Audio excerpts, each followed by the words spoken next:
My name is Oliver Manuel, and today I want to talk about the silent crisis, why education matters more than ever. Imagine a world where knowledge is power, where curiosity fuels innovation, and where every individual has the opportunity to reach their full potential. This is the world we strive for. Yet the reality is far from this ideal. The lack of education, a silent crisis, is holding back countless individuals and hindering global progress. The lack of education has far-reaching consequences. It limits individuals' ability to participate in the workforce, hindering economic growth and perpetuating poverty. It also undermines health outcomes, as education empowers individuals to make informed decisions about their well-being. Furthermore, it weakens democratic institutions. As an educated, citizenry is crucial for informed participation in society. Technology offers a powerful solution to this crisis.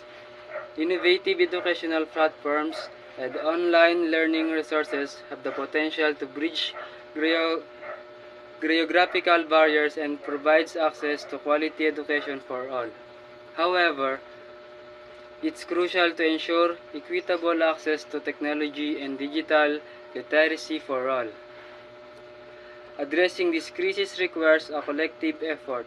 Governments and educators communities must work together to prioritize education, invest in infrastructure, and powerful individuals to reach their full potential. We must also challenge societal norms that perpetuate inequality and ensure that education is accessible to all. Let's make education a priority, not just a privilege. Let's invest in the future, empower individuals, and build a world where knowledge unlocks opportunities for all. The lack of education is a silent crisis, but is one we can overcome.